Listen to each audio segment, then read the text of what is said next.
अगर कल्याण करने की क्षमता नहीं होती तो भगवान उसको मनुष्य बनाते ही नहीं। मनुष्य का शरीर दे दिया तो इसका मतलब उसमें कल्याण की क्षमता, योग्यता वो कर सकता है।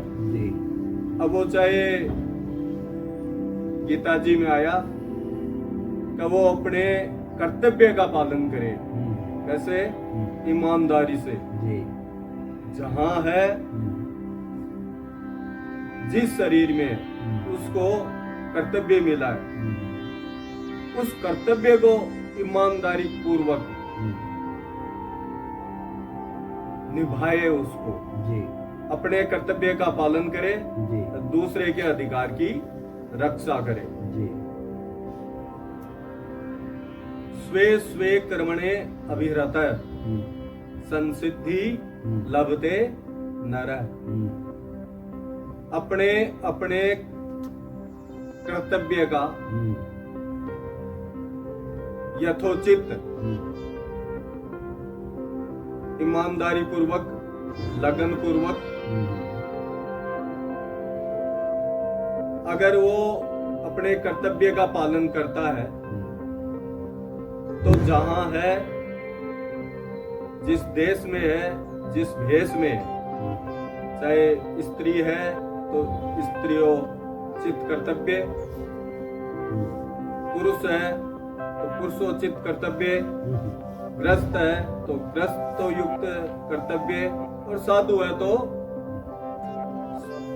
जैसा संन्यास का धर्म बताया है तो अपने अपने धर्म का पालन करे, अपने अपने कर्तव्य का पालन करे, तो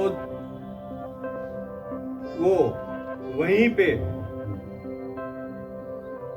अपना कल्याण कर सकता है। इतनी योग्यता भगवान ने देके उसको भेजा है।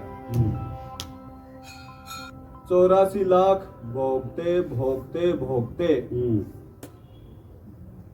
भगवान ने अपनी तरफ से कृपा करके मनुष्य का शरीर दिया है। कबहुक कर करुणा नर देही, देत ईश बिन हेतु सनेही। बिना हेतु के कृपा करने वाले परमात्मा को इस जीव को दुख पाते हुए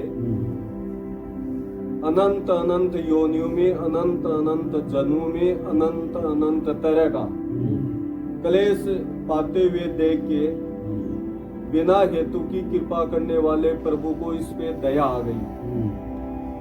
इसलिए इसके कर्मों की तरफ न देख के अपनी तरफ से कृपा करके इसको मनुष्य का शरीर भगवान प्रदान करते हैं कि इस मोह रूपी बंधन से, 84 की बेड़ियों से ये अपने आप को जन्म मरण के कलेश से अगर ये छुटा ले तो ऐसी योग्यता मानव मात्र को दी है। चाहे वो किसी देश का हो, प्रदेश का हो, विदेश का हो, चाहे शरीर उसका स्त्री का हो, चाहे पुरुष का हो, चाहे वो पुल्लिंग हो, चाहे नपुंसक हो, चाहे स्त्रीलिंग हो, चाहे कोई वर्ण का हो, चाहे ब्रह्मचारी हो, चाहे गृहस्थी हो, चाहे वानप्रस्थी हो, चाहे साधु हो, सन्यासी हो, चाहे वो ब्राह्मण हो, क्षत्रिय हो, वैश्य हो, स्त्री हो, पुरुष हो, बच्चा हो, बूढ़ा हो, रोगी हो, इस बात में वो स्वतंत्र है। इतनी योग्यता उसको देके भेजी है।